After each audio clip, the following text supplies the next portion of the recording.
கரெக்டா கவனிதாஜா. Last class வந்து standard costing பார்த்து முடிச்சுட்டு அதுக்கப்புறம் ஸ்டாண்டர்ட் காஸ்டிங்ல மெட்டீரியல் பார்த்தோம், லேபர் பார்த்தோம், மெட்டீரியல் சம்ஸ் போடல, அட்வான்ஸ் ப்ராப்ளம் ஓவர் ஹெச் பார்த்துட்டு போய் திருப்பி ஸ்டாண்டர்ட் காஸ்டிங்ல சம்ஸ் போடலாம்.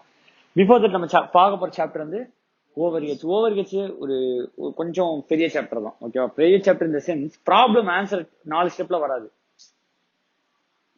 10-15 ஸ்டெப் ஆகும். பெரிய சாப்டர்னா வந்து கஷ்டமா இருக்கும் அப்படின்னு நினைச்சுக்காத. நான் பெரிய பிக் சாப்டர்ஸ் நான் முன்னாடி சொல்லியிருப்பேன், மெசேஜ் வந்திருக்கும் குரூப்ல. ஸ்டாண்டர்ட் காஸ்டிங் பிக் சாப்டர் கிடையாது. ஸ்டாண்டர்ட் காஸ்டிங் அண்டர்ஸ்டாண்டிங் தான் கம்மி தான், ஒர்க் என்னவா இருக்கும், அதிகமா இருக்கும். ஓவர் ஹெச்ல ஒர்க் கொஞ்சம் அதிகமா இருக்கும். ஓவர் ஹெச்ல நீ என்னென்ன படிக்க போற, ஃபர்ஸ்ட் பிஃபோர் என்னென்ன படிக்க போறதுக்கு வாட் இஸ் ஓவர் ஹெச் தெரியணும். ஃபர்ஸ்ட் நம்மளுக்கு எலமெண்ட்ஸ் ஆஃப் காஸ்ட் பார்த்துருக்கோம். என்னென்னலாம், what are the elements of cost? Material, labour, overhead and direct expenses. If so, if இருந்ததுன்னா டைரக்ட் எக்ஸ்பென்சஸ் கம்பல்சரி கிடையாது, இருந்ததுன்னா டைரக்ட் எக்ஸ்பென்சஸ் இஃப் எனி. அப்போ material, labour okay பார்த்தாச்சு. Material cost தெரியும், labour cost. Material cost என்ன, ஒரு product செய்யறதுக்கோ service பண்றதுக்கோ நம்மளுக்கு இன்கர் பண்ற material cost is what material cost. Labour is same, இந்த ஒர்க் ஃபோர்ஸ் யூஸ் பண்ற அவங்களுக்கு நான் பே பண்றதுதான் லேபர் காஸ்ட். இது ரெண்டுமே போதுமா? போதாது. நான் ஃபர்ஸ்ட் நம்ம டைகிராம் போடும் போதே சொல்லியிருப்பேன். இங்க இருந்து சுகர் கேன் இங்க போயிடுச்சு, அங்க லேபர் போய் நின்ட்டான். லேபர் சுகர் கேன் பக்கத்துல பார்த்து நின்னா ஆட்டோமேட்டிக்கா பத்திட்டு நெருப்பு ஆகி ஃபயர் ஆகி அந்த இடத்துல அவுட்புட் வந்துருமா? வராது. அந்த இடத்துல மிஷின் தேவை, மிஷினுக்கு டீசல் தேவை, மிஷினுக்கு ஆபரேட்டர் தேவை, மிஷினை எல்லாரையும் வேலை பார்க்கறவனுக்கு ஒருத்தனை பாத்துக்கிறதுக்கு சூப்பர்வைசர் தேவை. இது மாதிரி இன்சிடென்சியல் எக்ஸ்பென்ஸ் நிறைய இன்கர் பண்ணணும். அது வந்து ஈவன் தோ அது வந்து not required for converting the raw material into finished goods, but it helps to convert raw material into finished goods in economically feasible or efficient மேனரா கன்வெர்ட் பண்றதுக்கு கன்ஃபார்ம் என்ன incur பண்ணியே ஆகணும்? ஓவர் ஹெச் இன்கர் பண்ணியே ஆகணும். So what is overhead நீ கேட்டீங்கன்னா,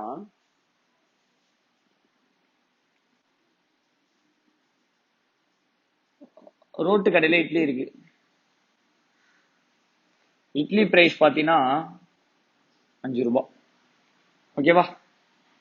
அதுக்கு என்னென்னலாம் சைடு கொடுப்பாங்க? சாம்பார், ஒயிட் சட்னி, ரெட் சட்னின்னு 2 கொடுக்குறாங்க. ஒரு இட்லி பிரைஸ் எவ்வளவு? ருபீஸ் 5.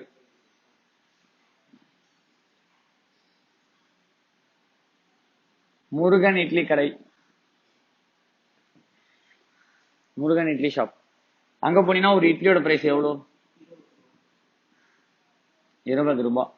அங்க பாத்தீங்கன்னா வந்து உனக்கு ஒரு 4 டைப் ஆஃப் சட்னி கொடுத்துருவோம். சாம்பார், கரெக்டா? மிளகாப்பொடி எக்ஸ்ட்ரா காஸ்ட் 9 ருபீஸ் தனியா.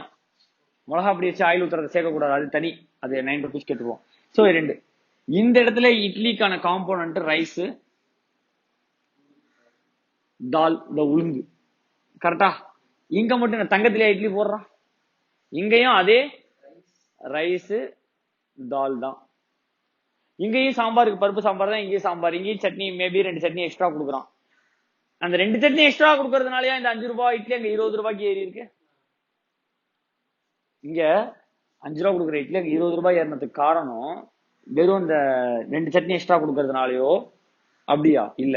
என்ன, இங்க ரோட்டு கடையில இட்லி, அங்க ஏசி, இங்க ரோடு, அங்க ஏசி, ஏசி பிளஸ் சேர், கரெக்டா? இங்க வந்து செல்ஃப் சர்வீஸ், அங்க சர்வர் இருப்பான், கரெக்டா? நம்ம போய் எடுத்துக்க தேவையில்ல, அவனே சர்விங் பண்ணி கொடுத்துருவான். இங்க 2 சட்னி, அங்க 4 சட்னி, இங்க ஹைஜீனிக் கம்மி, இங்க ஹைஜீனிக்னு சொல்றான், ஹைஜீனிக் வச்சுப்போம். வேற என்ன 2த்துக்கு வித்தியாசம் இருக்கும்? நம்மளுக்கு பாக்குறது அவனுக்கே விட்டுரு. நம்ம பொறுத்தவரையும் நம்ம ஒருத்தர் இங்கேயும் அங்கேயும் என்ன பெனிஃபிட் கிடைக்குது? எக்ஸ்ட்ரா பெனிஃபிட் என்ன கிடைக்குது? இங்க இட்லி ஷாப்பு, இங்க ரோட்டு கடை இட்லி. இது வந்து இது 2த்துக்கும் என்ன வித்தியாசம்? இங்கேயும் இட்லி, அங்கேயும் இட்லி.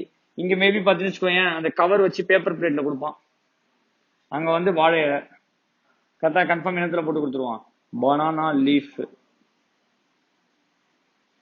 இதெல்லாம் தான் டிஃபரன்ஸ்.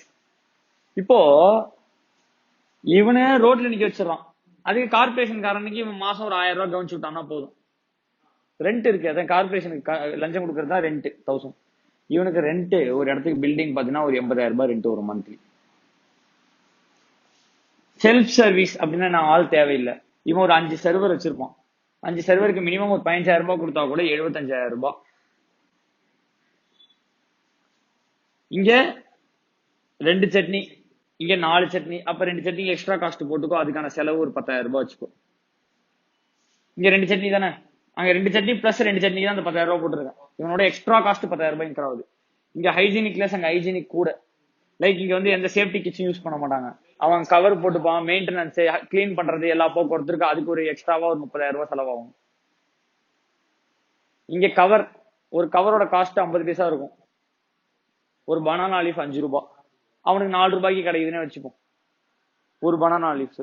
அப்போ இவனுக்கும் எவ்வளவு காஸ்ட் இன்க்ரீஸ் இருக்கு பாரு. இப்ப சொல்லு, இவனால இட்லியை 5 ரூபாய்க்கு கொடுக்க முடியுமா? அதனாலதான் அவன் இட்லி 20 ரூபாய் சார்ஜ் பண்றான்.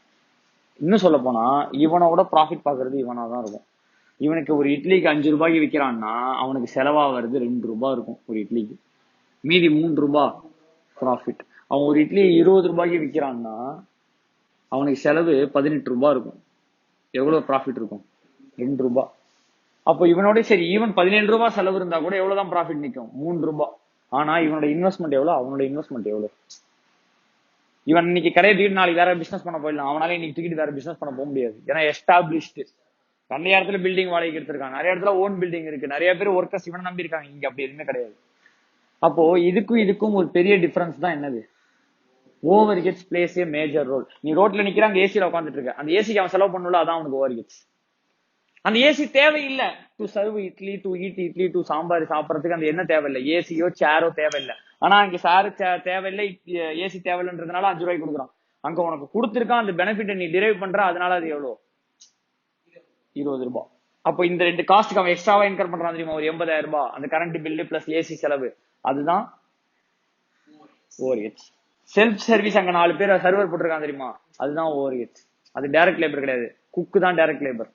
இங்க சமைக்கிறவன் டைரக்ட் லேபர், அங்கேயே சமைக்க எடுத்து வந்து கொடுக்குறவன் யாரு? Indirect labour. அவன் பேர் தான் என்னது? Overheads. Chutney, extra chutney கொடுக்குற ப்ராடக்டோட அவுட்புட், மெயின் ப்ராடக்ட் தான் காஸ்ட்ல வரும். அதோட சின்ன ப்ராடக்ட் எக்ஸ்ட்ரா கொடுக்குறது தெரியுமா? அதெல்லாம் உனக்கு என்ன செலவு தான்? ஓவர் ஹெட்ஸ் தான். ஹைஜீனிக் இங்க கம்மியா இருக்கு, அங்க கூட இருக்கு. அப்போ நீ சேஃப்டி கிட்ஸ் நிறைய யூஸ் பண்ற, அப்ப அதுக்கான காஸ்ட்லாம் என்னது? Over heads. நம்ம யூஸ் பண்ற ப்ராடக்டோட இதுல நம்ம எதுல கொடுக்குறோம்? இங்க கவர்ல கொடுக்குறோம். இங்க கவர்ல சாப்பிட்டாலும் இட்லியா தான் இருக்க போது, வாழையில சாப்பிட்டா இட்லி என்ன தங்க இட்லியா மாறுமா? அதுவும் இட்லியா தான் இருக்க போகுது. ஆனா இங்க கொஞ்சம் நல்லது, இது கொஞ்சம் கெட்டது. ஓகேவா? அப்போ இங்கேயும் காஸ்ட் எக்ஸ்ட்ராவா இன்கர் ஆகுற, இந்த எக்ஸ்ட்ராவா ஒரு காஸ்ட் இன்கர் ஆகி அந்த இட்லியை திங்கிறோம் தெரியுமா? அதுதான் ஓவர் ஹெட்ஸ். அததான்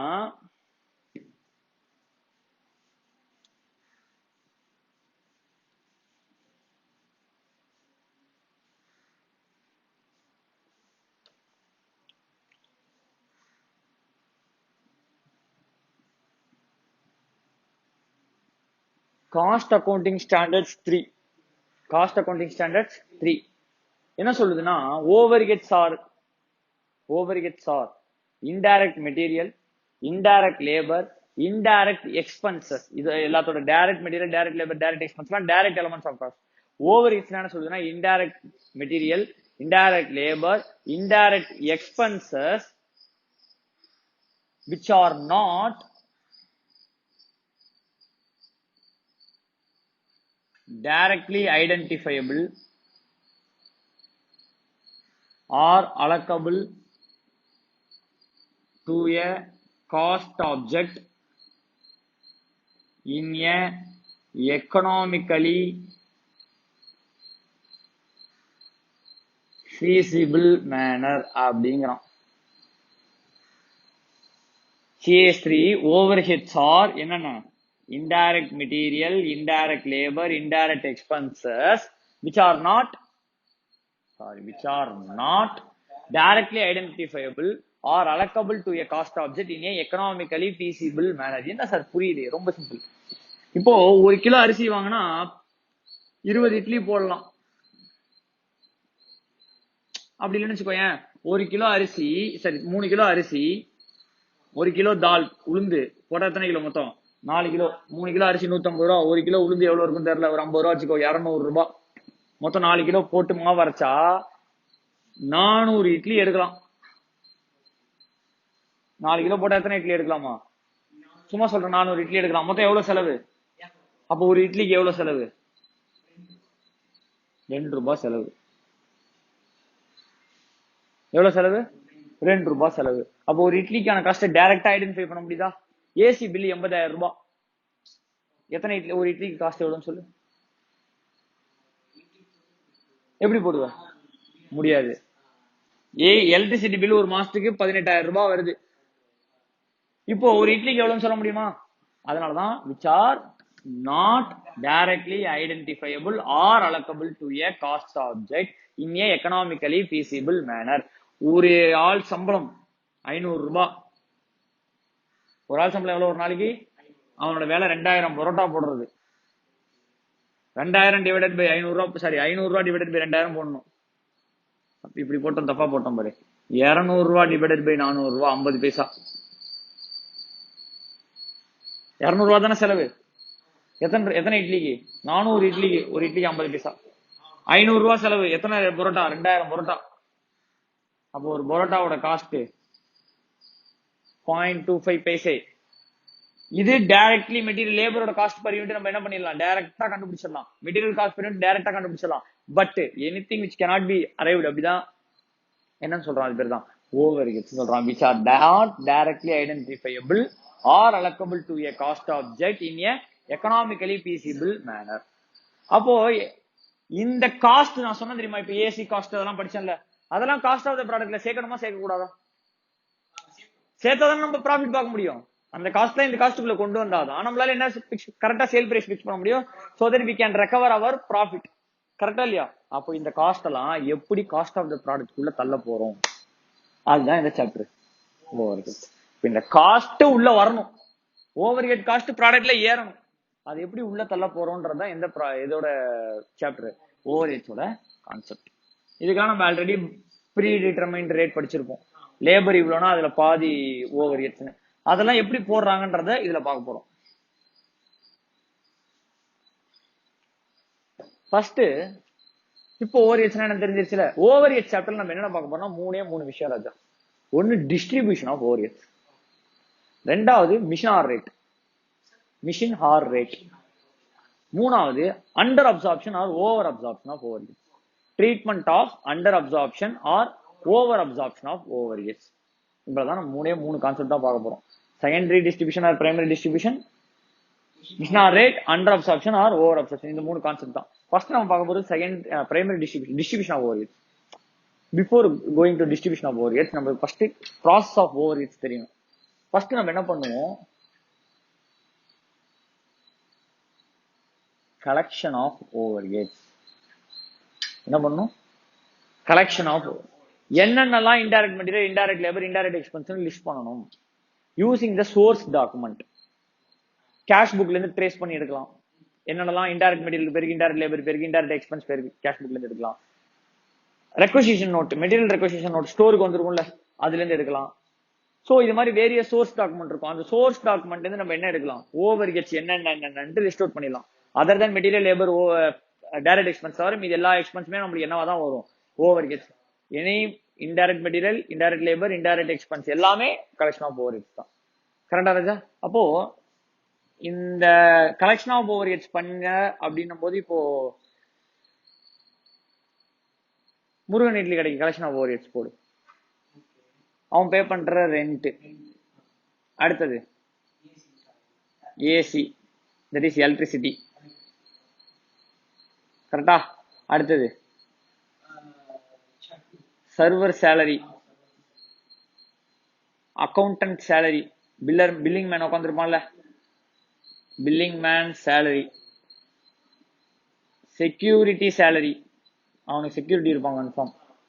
அடுத்தது சேஃப்டி கிட்ஸ், அடுத்தது பர்னிச்சர் டெப்ரிசியேஷன். கரெக்டா? பர்னிச்சர் வாங்கி போட்டிருக்காங்க, அதுக்கான டெப்ரிசியேஷன். அடுத்தது ஏசிக்கான டெப்ரிசியேஷன். இது மாதிரி வரிசையா ஓவர்ஹெட்ஸை பிரிச்சுட்டே போலாம், வரிசையா 9, 10 அடிக்கிட்டே போலாம். இதெல்லாம் கலெக்ஷன் ஆஃப் ஓவர்ஹெட்ஸ். இதெல்லாம் என்னது? Collection of. அடுத்தது நீ என்ன பண்ணணும்னா கிளாசிஃபை பண்ணணும். கிளாசிஃபை பை எப்படி வேணா கிளாசிஃபை பண்ணலாம். 4 டைப் ஆஃப் கிளாசிபிகேஷன் இருக்கு ஓவர் கெட்ஸ். என்னென்ன கிளாசிஃபை பண்ணலாம்னு கேட்டீங்கன்னா ஃபர்ஸ்ட் நேச்சரா கிளாசிஃபை பண்ணலாம். Rent, depreciation. ரெண்ட்லயே ஃபேக்டரி ரெண்ட் வந்துரும், அட்மின் ஆபீஸ் ரெண்ட் வந்துரும், செல்லிங் பிளேஸ் ரெண்ட் வந்துரும், எல்லா ரெண்ட் வந்துரும். ரெண்ட், டெப்ரிசியேஷன், எலக்ட்ரிசிட்டி, இது மாதிரி நேச்சரா கிளாசிஃபை பண்ணலாம். Or classification by function. Classification by அதுதான் ப்ரொடக்ஷன், அட்மின், செல்லிங். இது கிளாசிபிகேஷன் பை ஃபங்க்ஷன். அடுத்தது classification by behaviour. Variable overheads, fixed overheads, semi variable overheads. On the elements, material overheads, labor overheads, expense overheads. That is indirect material overheads.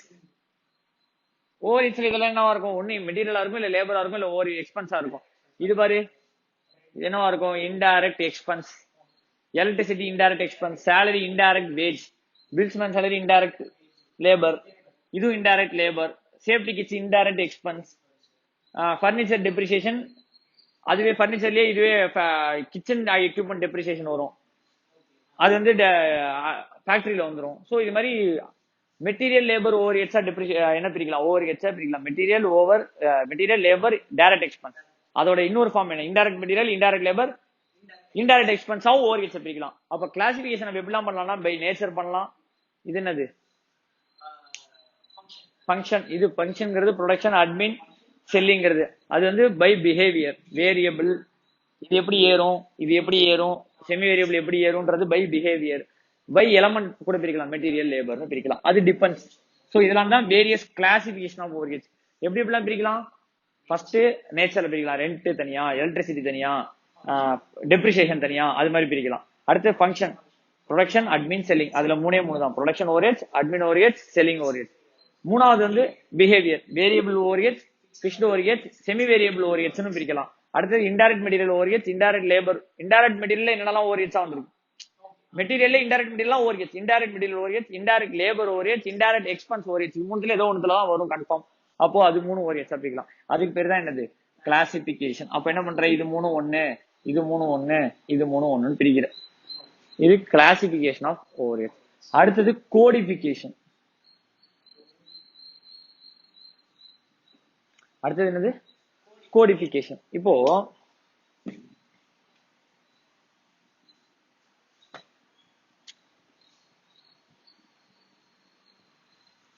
கவனி, நம்மளை பொறுத்தவரையும் departments இருக்கு. என்னென்ன department? இட்லின்றது ஒரு department, பொங்கல்ன்றது வேற ஒரு டிபார்ட்மெண்ட், பூரின்றது இன்னொரு டிபார்ட்மெண்ட். கரெக்டா? இட்லி, பொங்கல், பூரி. அதுக்கப்புறம் சட்னி ஒரு டிபார்ட்மெண்ட், சாம்பார் ஒரு டிபார்ட்மெண்ட். இட்லி, பொங்கல், தோசை போட்டுக்கலாம் அந்த இடத்துல. ஸோ சட்னி சாம்பாரே போதும். இதுக்கு தோசைக்கும் போதும், பொங்கலுக்கும் போதும், இட்லிக்கும் போதும். ஸோ இதெல்லாம் என்னோட டிபார்ட்மெண்ட். இதுக்கு நான் ஒரு கோடிஃபிகேஷன் கொடுப்பேன். Code in the sense I1, P1, D1 are 1 2 3 எப்படி வேணா கொடுத்துக்கலாம். By numbers, alphabets, numbers combination எப்படி வேணா கொடுத்துக்கலாம். சோ தட் இந்த ஓவர் ஹெட்ஸ்ல இதுக்கு பிரிக்கிறது. இப்போ இந்த உள்ள கிச்சன்ல மிக்சி இருக்கு. மிக்சியில இட்லிக்கும் வேலை நடக்கும், பொங்கலுக்கும் வேலை நடக்கும், தோசைக்கும் வேலை நடக்கும், சட்னிக்கும் நடக்கும், சாம்பாருக்கும் நடக்கும். அப்ப அதுக்கான காஸ்ட்டை பிரிக்கிறது. சோ நம்ம என்ன பண்ணுவேன்? என்னோட டிபார்ட்மெண்டா பிரிப்பேன். என்னோட டிபார்ட்மெண்ட்டுக்கு என்னோட ஓவர் ஹெட்ஸ் என்ன பண்ணி பிரிப்பேன். இப்ப இந்த ரெண்ட் இருக்கு தெரியுமா, இந்த எலக்ட்ரிசிட்டி, இந்த ரெண்ட் இருக்கு தெரியுமா, அதுல இது வந்து ஃபர்ஸ்ட் டிபார்ட்மெண்ட் வந்து இட்லி வேணாம், டிபார்ட்மெண்ட் வேற மாதிரி எடுத்துக்கோ. ப்ரொடக்ஷன் டிபார்ட்மெண்ட், சேல்ஸ் டிபார்ட்மெண்ட் எப்படி இருக்குன்னு வச்சுக்கோ. ப்ரொடக்ஷன் டிபார்ட்மெண்ட் எவ்வளவு ஸ்பேஸ் ஆக்குபை பண்ணிருக்கான், சேல்ஸ் டிபார்ட்மெண்ட் எவ்வளவு ஸ்பேஸ் ஆக்குபை பண்ணிருக்கான், ரெண்டு பிரிப்பேன். எலக்ட்ரிசிட்டி இவன் எத்தனை யூனிட் யூஸ் பண்ணிருக்கான், இப்படி பாரு. கார் மேனுஃபேக்சரிங் வச்சிருக்கேன், லாரி மேனுஃபேக்சரிங் வச்சிருக்கேன், பைக் மேனுஃபேக்சரிங் வச்சிருக்கேன். இப்ப ரெண்ட், இந்த யூனிட் எவ்வளவு ஸ்பேஸ் ஆக்குபை பண்ணிருக்கான், இந்த யூனிட் எவ்வளவு ஸ்பேஸ் ஆக்குபை பண்ணிருக்கான், இந்த யூனிட் எவ்வளவு ஸ்பேஸ் ஆக்குபை பண்ணிருக்கான், மூணுத்துக்கும் நான் என்ன பண்ணிருவேன், அப்போஷன் பண்ணுவேன். இது மூணுத்துக்கும் நான் என்ன பண்ணுவேன், ரெண்ட் பிரிப்பேன், எலக்ட்ரிசிட்டியை பிரிப்பேன், சேலரியை பிரிப்பேன், பில் மேன், இந்த பில் மேன் இவனுக்கு எவ்வளவு உட்காந்துருக்கான், இவனுக்கு எவ்வளவு உட்காந்துருக்கான், அவனுக்கு எவ்வளவு உட்காந்துருக்கான், இதெல்லாம் பிரிப்பேன். சோ தட் என்னோட இதை கரெக்டா அசைன் பண்றதுக்கு without any tension, without any confusion assign பண்றதுக்கு நான் என்ன யூஸ் பண்றேன், கோடிஃபிகேஷன். இப்போ 3ன்னு எழுதுறதுனால 3ஆ கண்ணுக்கு தெரியுது. என் நம்பர் ஆஃப் டிபார்ட்மெண்ட்ஸ் இருக்கும் ப்ரொடக்ஷன் ஒரு லைன்ல பாத்தீங்கன்னா, என் நம்பர் ஆஃப் இருக்கும் போது டக்குன்னு ஐடென்டிஃபை பண்ற மாதிரி ஏதாவது ஒன்று இருந்தா தான் நம்மளுக்கு ஈஸியா இருக்கும். இல்லன்னு வச்சுக்கோ, ஏன் இது இப்ப நம்மளுக்கு 3ங்கிறதுனால சொல்ற, ஒரு 300 அடுக்கு சரவணா ஸ்டோர்ஸ்ல யோசிச்சு பாரு, அவனுக்கு எத்தனை ப்ராடக்ட் லைன் ஹேண்டில் பண்றான், அவன் எப்படி ஓரியட்ஸ் பிரிச்சு கரெக்டா ப்ராடக்ட்டுக்கு ஃபைனல் ப்ராடக்ட் பிக்ஸ் பண்ண முடியும்? அப்ப எவ்வளவு பிரச்சனையா இருக்கும். அப்ப அவன்லாம் எந்த காஸ்டிங் எப்படி என்ன பண்ணணும், கோடிஃபிகேஷன் போட்டே அவனுக்கு வழியே கிடையாது. அப்ப கோடிஃபிகேஷன் என்ன பண்ணுவான், ஒரு நம்பர் அசைன் பண்ணுவோம். லைக் எக்ஸாம்பிள் நீ நிறைய இடத்துல பாத்துருக்கலாம், என்னோட காலேஜ் நம்பர் பார்த்துன்னு வச்சுக்கோங்க, 15CO225 சொல்லியிருப்போம், 13UCO225 இருக்கும். 13 நான் இயர் ஆஃப் ஜாயினிங், யூனா அண்டர் கிராஜுவேட் காமர்ஸ், இந்த இடத்துல பி இருந்துச்சுன்னா போஸ்ட் கிராஜுவேட் காமர்ஸ். 2 அப்படின்னா 0ல இருந்து ஏ செக்ஷன், 001ங்கிறது ஏ செக்ஷன், 101ங்கிறது பி செக்ஷன். இது ரெண்டும் மார்னிங் ஷிஃப்ட். ஈவினிங் ஷிஃப்ட் 200ல இருந்து ஸ்டார்ட் ஆகும். ஈவினிங் ஷிஃப்ட்ல ஃபர்ஸ்ட் செக்ஷன் எந்து, அது என்னோட ரோல் நம்பர். அப்ப இவ்வளவு பெரிய கோட்ல என்னோட ஈஸியா கண்டுபிடிச்சிடலாம். இப்ப பாரு, இப்படி சொன்னு வச்சுக்கோங்க,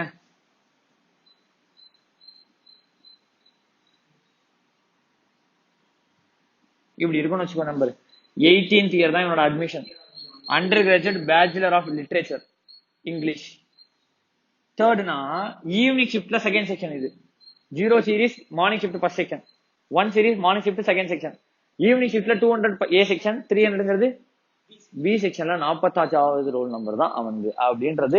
இந்த மாதிரி ஒரு கோடு கொடுத்தா நம்மளால எந்த ஒரு, இப்ப எந்த என் கிளாஸ் ஸ்டாஃப் இல்ல, என் காலேஜ்ல எந்த ஸ்டாஃப் பார்த்தாலும் நான் எந்த கிளாஸ்ல உட்காந்துட்டு இருப்பேன்னு கண்டுபிடிச்சிருவோம். இந்த டிபார்ட்மெண்ட் நம்ம தெரிஞ்சிச்சுன்னா என் காலேஜ்ல எந்த ஸ்டாஃப் பார்த்தாலும் நான் எந்த கிளாஸ்ல உட்காந்துட்டு இருப்பேன்றதை என்ன பண்ணிடுவான், கண்டுபிடிச்சிருவான். அவனுக்கு என் பேர் தேவையில்ல, நான் எந்த பக்கம் போறேன்னு பார்க்க தேவையில்ல, நான் எந்த டிபார்ட்மெண்ட்ல எந்த கிளாஸ்ல இருப்பேன்றதை பார்க்க தேவையில்ல, ஈஸியா என்னோட இதை வச்சு என்ன பண்ணிடலாம், கண்டுபிடிச்சிடலாம். அதுக்கு தான் நம்ம என்ன யூஸ் பண்றோம், கோடிஃபிகேஷன்ங்கிற ஒரு கான்செப்ட் யூஸ் பண்றோம். புரியுதா? இப்போ உன்னோட லைசன்ஸ் நம்பரே பார்த்தீங்கன்னு வச்சுக்கோங்க, TN50 2016 இப்படி இருக்கும் என் லைசன்ஸ் நம்பர். TN50னா திருவாரூர் RTO. 2016ல லைசன்ஸ் எடுத்திருக்க, 40 அன்னைக்கு நீ எத்தனாவது லைசன்ஸ், அன்னைக்கு 10 லட்சம் பேர் கூட லைசன்ஸ் எடுக்கலாம். நான் எத்தனாவது ஆளா லைசன்ஸ் எடுத்திருக்கேன், 1736 லைசன்ஸ் எடுத்திருக்கேன். இதான் என்னோட லைசன்ஸ் நம்பர். சோ அது இப்படிதான் என்ன கொடுப்பாங்க, ஒரு எல்லா நம்பருமே இப்படிதான் இருக்கும், எல்லாத்தையுமே ஒரு ப்ராப்பர் கோடிஃபிகேஷன் இருக்கும். பேன் நம்பர் பாத்திருக்கியா, BANPS 5701S ஒரு நம்பர் இருக்குன்னு வச்சுக்கோ.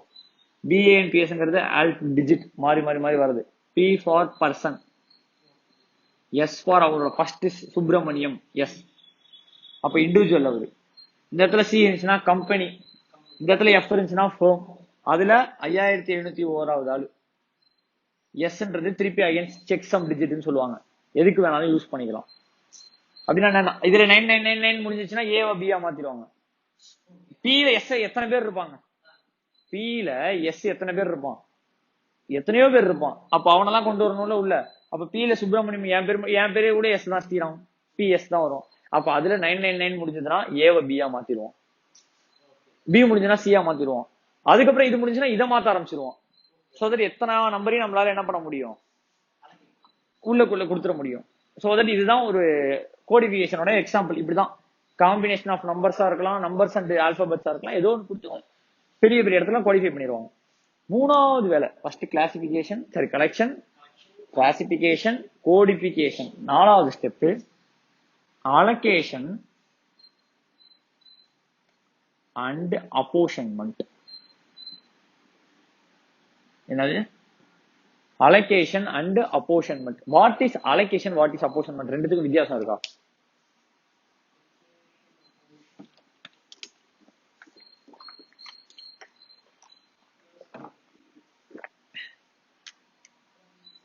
3 வடை இருக்கு, 2 பேருக்கு சம பாதியா பிரிக்கணும். எப்படி பிரிப்ப? ஏவை கொடுத்துருவ, இந்த வடையை ஏக்கு கொடுத்துருவ, இந்த வடையை பிக்கு கொடுத்துருவ, இத பாதியா பிரிச்சு ஏ பி. இது ஏக்கு கொடுத்த பத்தியா, அது அலோகேஷன். இத பிக்கு கொடுத்த பத்தியா, இதுவும் அலோகேஷன். இதை ஏக்கும் பிக்கும் பிரிச்ச பத்தியா, இது பேர் அப்போர்ஷன்மெண்ட். உனக்கு அப்படியே உனக்கு கொடுத்தா அது அலோகேஷன். உனக்கு பிரிச்சு 2 பேர் கொடுத்தா அது பேர் என்னது? அப்போர்ஷன்மெண்ட். இது அப்படியேனா ஒண்ணுத்துக்கு டைரக்டா எடுத்துட்டு போய் உனக்கு காமிக்கிறது அலோகேஷன். இந்த வடையை அப்படியே ஏ கையில கொடுத்துட்டேன், இன்னொரு வடையை அப்படியே பி கையில கொடுத்துட்டேன், அது என்னது? அலோகேஷன். ஒரு வடையை பிச்சு 2 பேருக்கு பிரிக்க. இப்ப ரெண்ட் இருக்கு, ஒரு பில்டிங் ஓன் பில்டிங், இன்னொரு பில்டிங் மட்டும் தான் வாடகை. அப்ப ரெண்ட் அந்த 2வது இதுக்கு மட்டும் போடலாம், அது பேரு அலோகேஷன். ஆனா ரெண்ட் 2 பேருக்கும் பிரிச்சு போடுறோம்ல, அது பேரு அப்போர்ஷன்மெண்ட். ஃபர்ஸ்ட் எதெல்லாம் அலோகேட் பண்ணணுமோ அலோகேட் பண்ணு, மிச்சத்தெல்லாம் நீ என்ன பண்ணு? அப்போர்ஷன்மெண்ட் பண்ணு. இதுதான் ப்ராசஸ் ஆஃப் ஓவர்ஹெட். இதுவரையும் வரது தியரி பார்ட். நானே தியரி நடத்திருக்கேன், சரியா? ஏன்னா இதுக்கப்புறம் நடத்த போறது இதுக்கு தெரிஞ்சதுன்னா கொஞ்சம் நல்லா இருக்கும். இதுவரையும் நடத்தினதுல ஒரு கொஸ்டின் கூட வராது, ஒரு மார்க் கூட பேராது, சரியா? பட் இருந்தாலும் இதை தெரிஞ்சு வச்சுக்கோ. First process collection of overheads. என்னென்ன ஓவர்ஹெட்ஸ் லிஸ்ட் அவுட் பண்ணணும், அதை கிளாசிஃபை பண்ணிக்கணும். அதுக்கப்புறம் கோடிஃபிகேஷன், தட் இஸ் டிபார்ட்மெண்ட். உனக்கு என்னெல்லாம் டிபார்ட்மெண்ட் இருக்கோ, அது உனக்கு என்னெல்லாம் காஸ்ட் ப்ராஜெக்ட் ஆப்ஜெக்ட் இருக்கோ, உனக்கு என்னெல்லாம் யூனிட் இருக்கோ, ப்ராடக்ட் இருக்கோ, அதுக்கு எல்லாத்துக்கும் நீ பிரிச்சுக்கலாம். அது கோடிஃபிகேஷன். ஒரு ப்ராடக்ட் ஒரு நேம் கொடுத்துக்கிறது கோடிஃபிகேஷன். அடுத்தது அலோகேஷன்மெண்ட், அப்போர்ஷன்மெண்ட். அதுதான் நம்மளோட சிலபஸ். இதெல்லாமே சும்மா ஒத்து. இப்போ idli, Pongal, puri, sambar, chutney, puri masala. This R the products. இதுல எனக்கு செல்லிங் ப்ராடக்ட் காஸ்ட் ஆப்ஜெக்ட்னு பாத்தீங்கன்னா, இது காஸ்ட் ஆப்ஜெக்ட், இது காஸ்ட் ஆப்ஜெக்ட், இது காஸ்ட் ஆப்ஜெக்ட். அதெல்லாம் அதோட ஒத்து. அது மீதி 3 டிபார்ட்மெண்ட் இதோட ஒத்து. சோ இது என்னோட ப்ரொடக்ஷன் டிபார்ட்மெண்ட் சொல்லலாம். அது ப்ரொடக்ஷன் தான், பட் ப்ரொடக்ஷனுக்கு டிபார்ட்மெண்ட் அசிஸ்ட் பண்றதுனால அது பேர் சர்வீஸ் டிபார்ட்மெண்ட். இந்த டிபார்ட்மெண்ட்டுக்கு அது சர்வீஸ் பண்ணுது, அதனால அந்த டிபார்ட்மெண்ட் பேர் என்ன? Service department. கரெக்டா ராஜா? இப்போ ரெண்ட் வந்துச்சா, எலக்ட்ரிசிட்டி எக்ஸ்பென்ஸ் எல்லாத்துக்கும் பிரிக்கணும். இட்லிக்கும் எலக்ட்ரிசிட்டி தேவைப்படும், பொங்கலுக்கும் தேவைப்படும், பூரிக்கு தேவைப்படும், சாம்பார் தேவைப்படும், சட்னிக்கு தேவைப்படும், பூரி மசாலாவுக்கும் தேவைப்படும் எலக்ட்ரிசிட்டி எக்ஸ்பென்ஸ். கடுகு வாங்கியிருக்க, பொங்கலுக்கு தேவைப்படாது, இட்லிக்கு தேவைப்படாது, பொங்கலுக்கு தேவைப்படும், பூரிக்கு தேவைப்படாது, சாம்பாருக்கு தேவைப்படும், சட்னிக்கு தேவைப்படும், பொடி மசாலா தேவைப்படும்.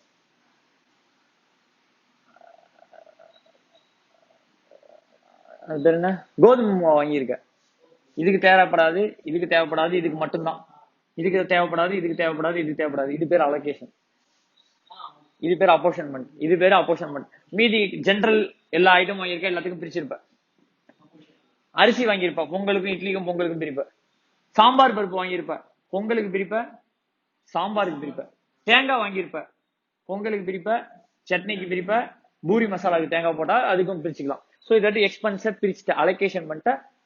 இது பேர் என்ன? அலோகேஷன் முடிஞ்சிருச்சு, அப்போர்ஷன் மட்டும் முடிஞ்சிருச்சு. ஒன்னொன்னுக்கு கொடுக்கணும்னா அதையும் கொடுத்தாச்சு, மொத்தமாவும் பிரிச்சாச்சு. நான் இப்ப நம்ம சாப்பாடு விஷயமா போறதுனால இது மாதிரி எக்ஸ்பென்ஸா சொல்றேன். கம்பெனிக்கு போனா ரெண்ட், எலக்ட்ரிசிட்டி, பவர், ஃபியூயல்னு வரும். நான் நம்மளுக்கு தகுந்த மாதிரி சாம்பார் சட்னி அப்படின்னு சொல்லி கொடுத்துட்டு இருக்கேன். இப்போ நம்மளோட ப்ராடக்ட் இட்லி, பொங்கல், பூரி தான். ஆனா உனக்கு இட்லிக்கான டோட்டல் காஸ்டும் கிடைச்சிருச்சு, பொங்கலுக்கான டோட்டல் காஸ்ட் கிடைச்சிருச்சு, பூரிக்கும் கிடைச்சிருச்சு, சாம்பார், சட்னி, பூரி மசாலா எல்லாத்துக்கும் கிடைச்சிருச்சு. இதோட இன்டைரக்ட் எக்ஸ்பென்ஸும் கிடைச்சிருச்சு. இதோட இன்டைரக்ட் எக்ஸ்பென்ஸ் வச்சு எங்க ப்ராடக்ட்ல என்னத்துக்கு பிரைஸ் பிக்ஸ் பண்ணி சேலா பண்ண முடியும்? சாம்பார் சட்னி எதுவும் பண்ண முடியாது. அது என்ன department? Service department. It's doing service for this 3. இப்போ இந்த அலோகேஷன் அண்ட் அப்போர்ஷன்மெண்ட் முடிச்சா தெரியுமா எல்லாத்துக்கும்? கலெக்ஷன் பண்ணி வச்சிருந்தல, அது அவன் எக்ஸாம்லயே பண்ணிடுவான். கொஸ்டின் பேப்பர்லயே கலெக்ஷன் ஆகி தான் கொடுத்துருப்பான், உனக்கு அவனே கொடுத்துருவான். கிளாசிபிகேஷனுக்கு கீழே கொடுத்துருவான் எப்படி கிளாசிஃபை பண்ணணும்னு. சோ ஃபர்ஸ்ட் 3 பார்ட் அவனே முடிச்சிருவான். கிளாசிபிகேஷன், கலெக்ஷன், கிளாசிபிகேஷன், கோடிபிகேஷன் அவனே உன் கொஸ்டின்ல கொடுத்துருப்பான். அவன் லிஸ்ட் அவுட் பண்ணிருக்கான் தெரியுமா எக்ஸ்பென்ஸா, அதுதான் கிளாசிபிகேஷன். அதை எப்படி பிரிக்கணும்னு சொல்லியிருக்கான் தெரியுமா, அதான் சரி, அதுதான் கலெக்ஷன். எப்படி பிரிக்கணும்னு சொல்றாங்க கிளாசிபிகேஷன். பக்கத்துல கோடி அவனே டிபார்ட்மெண்ட்டுக்கு நேம் வச்சு கொடுத்துருவான், அதுதான் கோடிபிகேஷன். 4வது ஒர்க் தான் நம்மள்ட்ட பண்ண சொல்லுவான். ஃபர்ஸ்ட் என்ன பண்ணுவோம், இந்த கலெக்ஷனா இருக்கிற ஓவர் கெட்ஸ எடுத்து பிரிச்சுட்ட அவன் கொடுத்துருக்க எல்லா டிபார்ட்மெண்ட்டுக்கும் பிரிச்சிருவேன். ஆனா ப்ரொடக்ஷன் டிபார்ட்மெண்ட்டுக்கு தான் உனக்கு காஸ்ட் தேவைப்படும். அந்த டிபார்ட்மெண்டோட காஸ்ட் வச்சு ஒண்ணும் பண்ண முடியாது. ஏன்னா இந்த department doing service to this department. அப்ப என்ன பண்ணணும், இந்த டிபார்ட்மெண்ட் காஸ்ட் இதுக்கெல்லாம் அலோகேட் பண்ணும். சாம்பார் எதுக்கு, சாம்பார் இட்லிக்கும் ஊத்திக்கலாம், பொங்கலுக்கும் ஊத்திக்கலாம், பூரிக்கும் ஊத்திக்கலாம், சட்னி மூணுத்துக்கும் ஊத்திக்கிற ஆளும் இருக்காங்க. கரெக்டா? அப்ப ஏ டிபார்ட்மெண்ட் இந்த டிபார்ட்மெண்ட் தான் மூணுத்துக்கும் பிரிக்கணும், இந்த டிபார்ட்மெண்ட்டையும் மூணுத்துக்கும் பிரிக்கணும். ஆனா பூரி மசாலா பூரிக்கு மட்டும்தான் பிரிக்கணும். ஃபர்ஸ்ட் இருக்கிற கலெக்ஷன் ஆன ஓவர்ஹெட்ஸ் எல்லாத்தையும் எல்லாருக்கும் பிரிச்சு தெரியுமா, அது பேர் தான் allocation and apportionment, otherwise called as primary distribution. இது பேர் தான் என்னது, பிரைமரி டிஸ்ட்ரிபியூஷன். எப்படி பிரிக்கணும்லாம் அவன் சொல்லியிருப்பான். இது பேர் தான் என்னது, பிரைமரி டிஸ்ட்ரிபியூஷன். இருக்கிற எல்லா டிபார்ட்மெண்ட்டுக்கும் நம்ம கலெக்ஷன் ஆன ஓவர்ஹெட்ஸ் பிரிச்சோம்ல, irrespective ஆஃப் ப்ரொடக்ஷனோ சர்வீஸோ, irrespective ஆஃப் ப்ரொடக்ஷனோ சர்வீஸோ எல்லா டிபார்ட்மெண்ட்டுக்கும் பிரிச்ச தெரியுமா, அது பேர் தான் என்னது, பிரைமரி. ஆனா எனக்கு ப்ரொடக்ஷன் டிபார்ட்மெண்டோட ஓவர்ஹெட்ஸ் மட்டும் தான் வேணும், ஏன்னா அது மட்டும் தான் எனக்கு ரெவன்யூ ஈல்டிங். மீதி எல்லாத்துல இருந்து ரெவன்யூ வராது. அப்ப நான் இதுல இருந்தா காஸ்ட் பார்த்தாகணும். அப்ப இதோட காஸ்ட் தான் தேவை. அப்ப இந்த மூணு காஸ்ட் நான் எதுக்கு அலோகேட் பண்ணணும்? அப்ப இது மூணுத்துக்கும் பிரிக்கலாம், ரெண்டுத்துக்கும் பிரிக்கலாம். அது எப்படி பிரிக்கணும் அவன் சொல்லியிருப்பான். ஒரு டிபார்ட்மெண்ட் ஓவர்ஹெட்ஸ் இன்னொரு டிபார்ட்மெண்ட் பிரிக்கிறது தெரியுமா, அது பேர் தான் செகண்டரி டிஸ்ட்ரிபியூஷன். பிரைமரி டிஸ்ட்ரிபியூஷன் என்ன, லிஸ்ட் அவுட் ஆன கலெக்ஷன் ஆன ஓவர்ஹெட்ஸ் எல்லா டிபார்ட்மெண்ட்டுக்கும் பிரிக்கிறது. அதுக்கப்புறம் செகண்டரி டிஸ்ட்ரிபியூஷன் என்ன, சர்வீஸ் டிபார்ட்மெண்ட் ஓவர்ஹெட்ஸ ப்ரொடக்ஷனுக்கு சார்ஜ் பண்றது பேர் தான் secondary distribution. One secondary distribution முடிஞ்சிருச்சுன்னா இந்த மூணு காஸ்ட் இதுக்குள்ள வந்துரும். இதுக்கு டோட்டல் வேல்யூ வரும், இதுக்கு டோட்டல் வேல்யூ வரும், இதுக்கு டோட்டல் வேல்யூ வரும். டிவைடட் பை ஹவர்ஸ் போட்டா பர் ஹவருக்கு எவ்வளவு ஓவர்ஹெட்ஸ் காஸ்ட் தெரிஞ்சிடும். Divided by number of hours working போட்டா பர் ஹவருக்கு எவ்வளவு காஸ்ட் தெரிஞ்சிடும். இப்போ நீ எனக்கு ஒரு ப்ராடக்ட்டுக்கு பிரைஸ் ஃபிக்ஸ் பண்ணுமா, மெட்டீரியல் காஸ்ட் 5 ரூபாய், லேபர் காஸ்ட் 3 ரூபாய், ஓவர்ஹெட்ஸ் எத்தனை ஹவர் சார் ஒர்க் பண்ணணும், 2 ஹவர் சார். அப்ப 2 இன்டூ இங்க ஒரு நம்பர் கண்டுபிடிச்சல, 2 ரூபாய் 4 ரூபாய், அப்போ 12 ரூபாய் சார் காஸ்ட் சொல்லிடலாம். இதுதான் ஓவர்ஹெட்ஸ் ரேட். இதான் என்ன ரேட்டு, ஓவர்ஹெட்ஸ் ரேட் கண்டுபிடிக்கிறது. இதை கண்டுபிடிக்கிறது நம்ம இவ்வளவு பெரிய ப்ராசஸ் பண்றோம். கலெக்ஷன் அவனே கொஸ்டின்ல பண்ணிடுவான், கிளாசிபிகேஷன் கொஸ்டின்ல பண்ணிடுவான், கோடிபிகேஷன் பண்ணிடுவான், எப்படி பிரிக்கணும்ன்றதே அவனே கொடுத்துருவான். நீ பிரிக்கணும், ரேஷியோல பிரிச்சு போட்டா போதும், இது ரேஷியோல பிரிச்சு போட்டா போதும். அது பிரைமரி டிஸ்ட்ரிபியூஷன். இந்த ஓவர்ஹெட்ஸ் இங்க சார்ஜ் பண்றோம் பத்தியா, அது பேர் தான் என்ன, distribution. Secondary distribution, there is no steps or no other methods for primary distribution, only one method, பிரிக்கிறது தான் வேற. செகண்டரி டிஸ்ட்ரிபியூஷன் மல்டிபிள் மெத்தட்ஸ் இருக்கு. இந்த ஓவர்ஹெட்ஸ் இங்க சார்ஜ் பண்றதுக்கு மல்டிபிள் மெத்தட்ஸ் இருக்கு. டைரக்ட் டிஸ்ட்ரிபியூஷன் இருக்கு. டைரக்ட் சாம்பார இதுக்கு எவ்வளவு இதுக்கு எவ்வளவு இதுக்கு எவ்வளவு கொடுத்துருவோம், டைரக்டா பிரிச்சிருவேன். இதே இதுக்கு எவ்வளவு இதுக்கு எவ்வளவு இதுக்கு எவ்வளவு கொடுத்துருவோம், டைரக்டா பிரிச்சிருவோம். இதே இதுக்கு எவ்வளவு இதுக்கு எவ்வளவு இதுக்கு, அது direct distribution. Assume canteen parking department, service டிபார்ட்மெண்டா ஃபேக்டரியில, இது ப்ரொடக்ஷன் டிபார்ட்மெண்ட் 3, கேன்டீன் ஒரு டிபார்ட்மெண்ட் இருக்கு, பார்க்கிங் ஒரு department. Canteen department parking department சர்வீஸா ப்ரொடக்ஷனா, அப்ப அதுக்கு ரெண்ட் இருக்கும், ரெண்ட் எல்லாம் பிரிச்சிருப்ப, எலக்ட்ரிசிட்டி பிரிச்சிருப்ப, எல்லாத்தையுமே பிரிச்சுட்ட. இப்போ இது ரெண்டுத்துக்கு ஒரு டோட்டல் வருது. இந்த கேன்டீன் பார்க்கிங் ப்ரொடக்ஷனுக்கு சார்ஜ் பண்ணணும். கேன்டீன்ல உள்ளவன் பார்க்கிங்க்கு சர்வீஸ் பண்றான், ஏன்னா பார்க்கிங் ஒர்க்கர் வந்து கேன்டீன்ல சாப்பிடுறான். பார்க்கிங் ஒர்க்கர் வந்து எங்க சாப்பிடுறான், பார்க்கிங் டிபார்ட்மெண்ட் கேன்டீனுக்கு சர்வீஸ் பண்ணுது, பிளஸ் இதுக்கும் சர்வீஸ் பண்ணுது. அப்ப சர்வீஸ் டிபார்ட்மெண்ட் இன்னொரு சர்வீஸ். நம்ம சாம்பாருக்கு சட்னி தொட்டு சாப்பிட மாட்டோம், சட்னிக்கு பூரி தொட்டு சாப்பிட மாட்டோம், சட்னிக்கு பூரி மசாலா தொட்டு சாப்பிட மாட்டோம். ஆனால் எல்லா இடத்துலயும் சட்னி சாம்பார் மாதிரியே இருக்காது இல்ல. சில இடத்துல ஒரு சர்வீஸ் டிபார்ட்மெண்ட் ப்ரொடக்ஷன் டிபார்ட்மெண்ட்டுக்கு சர்வீஸ் பண்ணுது, அதர் சர்வீஸ் டிபார்ட்மெண்ட்டுக்கும் சர்வீஸ் பண்ணுது. அப்ப இவனோட ஓவர்ஹெட்ஸ் இவனுக்கும் சார்ஜ் பண்ணணும், இவன் 4 பேருக்கு சார்ஜ் பண்ணணும், இவனோட இவனுக்கும் சார்ஜ் பண்ணணும், இவன் 4 பேருக்கு சார்ஜ் பண்ணணும். எப்படி சார்ஜ் பண்ணி இவங்க 3 பேருக்கு மட்டும் அதை சார்ஜ் பண்றதுன்றதுதான் செகண்டரி டிஸ்ட்ரிபியூஷன்ல உள்ள மெத்தட்ஸ். அதுதான் சைமல்டேனியஸ் ஈக்குவேஷன் ஒரு மெத்தட் இருக்கு, ரிப்பீட்டட் டிஸ்ட்ரிபியூஷன் ஒரு மெத்தட் இருக்கு. அதெல்லாம் யூஸ் பண்ணி ட்ரையல் அண்ட் எரர்னு ஒரு மெத்தட் இருக்கு. அதெல்லாம் யூஸ் பண்ணி நம்ம என்ன பண்ணுவோம், சர்வீஸ் டிபார்ட்மெண்டோட காஸ்ட் எந்த டிபார்ட்மெண்ட் சார்ஜ் பண்ணுவோம், production. So that total value 3 வேல்யூவா பிரிஞ்சிடும். அப்ப எவ்வளவு லிஸ்டா இருந்தது என்ன தெரியுமா, அவங்க கடைசியா ஆன்சர் ஆயிடும். இதுக்கு எவ்வளவு இதுக்கு எவ்வளவு இதுக்கு எவ்வளவு, இது மூணுத்தோட டோட்டலும் இந்த டோட்டலும் ஈக்குவலா இருக்கும். ஆனா இந்த டைரக்டா இப்படி மூணுத்துக்கு பிரிக்க முடியாது இல்ல, கரெக்டான மேனர்ல இருக்காது இல்ல. இதை இப்படியே ஏபிசிக்கு 30 30 30 பிரிச்சா கரெக்டா இருக்குமா, இருக்காது. அது கரெக்டா பிரிக்கிறதுக்கு தான் ஃபர்ஸ்ட் எல்லா டிபார்ட்மெண்ட்டுக்கும் சார்ஜ் பண்ணு, அப்புறம் சர்வீஸ் டிபார்ட்மெண்ட் தூக்கி ப்ரொடக்ஷன் டிபார்ட்மெண்ட் சார்ஜ் பண்ணு. இப்போ உனக்கு எத்தனை ஆன்சர் வரும், 3 ஆன்சர் வரும். எத்தனை டிபார்ட்மெண்ட் ப்ரொடக்ஷன் டிபார்ட்மெண்ட் இருக்கோ அத்தனை ஆன்சர் வரும். டிவைடட் பை அதோட ஒர்க்கிங் ஹவர்ஸ் போட்டா என்ன கிடைச்சிரும், overhead rate per hour or per unit போட்டினா overhead rate per unit. கிடைச்சிரும். அதுதான் நம்மளோட எய்ம். அல்டிமேட் எய்ம்ங்கிறது பர் ஹவருக்கு எவ்வளவு ஓவர்ஹெட்ஸ் கண்டுபிடிக்கிறது, ஆர் பர் யூனிட்டுக்கு எவ்வளவு ஓவர்ஹெட்ஸ் கண்டுபிடிக்கிறது தான் நம்மளோட அல்டிமேட் எய்ம். இதுதான் ஃபர்ஸ்ட் பண்ண போறோம். மிஷின் அவர் ரேட் அடுத்த கான்செப்ட். மிஷின் அவர் ரேட்டை பொறுத்தவரைக்கும் ரொம்ப சிம்பிள். மிஷினுக்கு எவ்வளவு காஸ்ட் இன்கர் பண்றோம் டிவைடட் பை அந்த மிஷினோட ஹவர்ஸ், எத்தனை ஹவர் அது ஒர்க்கிங்ல இருக்கு, எஃபெக்டிவ் ஹவர்ஸ் டிவைடட் பை ஒரு ஹவர் அந்த மிஷின் ஒன்னா எவ்வளவு செலவாகும். இந்த ஓவர்ஹெட்ஸ்ல ஒரு பார்ட் தனியா, இந்த ஓவர்ஹெட்ஸ்ல ஒரு பார்ட், இந்த ஓவர்ஹெட்ஸ்ல மிஷினரி காஸ்ட்டும் உள்ள வந்துடும். ஆனா மிஷினுக்கு மட்டும் தனியா காஸ்ட் பர் யூனிட் எவ்வளவு கண்டுபிடிக்கிறதுங்கிறதா எந்த சாப்டர், எந்த கான்செப்ட், மிஷின் ஹவர் ரேட். ஓகேவா? இதெல்லாம் இருந்தாலும் ப்ரொடக்ஷன்ங்கிறது இந்த மிஷின்ல போட்டு, மிஷின்ல நம்ம போட்டு வெளில வரதான் ப்ரொடக்ஷன். இதெல்லாம் நடந்தா ப்ரொடக்ஷன் நடக்குது. இப்ப யோசிச்சு பாரு, நம்ம கிளாஸ் எடுக்கிறோம், காலைல 8:30 வரும், கிளாஸ் ரெக்கார்டிங் ஆரம்பிக்கிறது 10 to 1 தான். ஆனா ஈவினிங் 3 மணி வரை ஆயிடுது. ஆனா அந்த ரெக்கார்டிங்கிறது கம்மி, அந்த குறைச்சல் டைம் தான். அந்த ரெக்கார்டிங் டைமுக்கு என்ன செலவு டிவைடட் பை ரெக்கார்டிங் ஹவர்ஸ் எத்தனை. அப்ப மிஷின் ஹவர்ஸ்க்கு எத்தனை. கிளாஸுக்கு மிஷின் மட்டும் போதாது, ஒரு கம்பெனிக்கு மிஷின் மட்டும் போதாது. ஆனா மிஷினுக்கு தான் மெயின் வேலையை, அதான் ப்ரொடக்ஷன் ஒர்க் பண்ணுது. அதுக்கு மட்டும் ஹவர்ஸ் பர் யூனிட் எவ்வளவு ஆகுது, ரேட் பர் யூனிட் எவ்வளவு ஆகுதுன்னு கண்டுபிடிக்கிறதா என்னது மிஷின் ஆர் ரேட். ஓகேவா? அடுத்தது மூணாவது concept under absorption or over absorption of overhead. Before இது போறதுக்கு முன்னாடி டிபார்ட்மெண்ட் ஓவர்ஹெட்ஸ் மூணா பிரிச்சோம், production, admin, selling. Production overheads ரொம்ப ஒரு டவுட்டுமே கிடையாது. அக்கௌண்டிங்ல production overheads will be charge to WIP, factory overheads பிரச்சனை இல்ல, செல்லிங் பிரச்சனை இல்ல, காஸ்ட் ஆஃப் சேல்ஸ் அதுவும் பிரச்சனை இல்ல. நடுவில் இருக்கு தெரியுமா அட்மின் ஓவர்ஹெட்ஸ். இதுக்கு காஸ்ட் அக்கௌண்டிங் ஸ்டாண்டர்ட்ஸ்ல 3 ட்ரீட்மெண்ட் கொடுக்குறோம். First treatment charge it to P&L. First treatment என்ன சொல்றான், சார்ஜ் இட் டு P&L.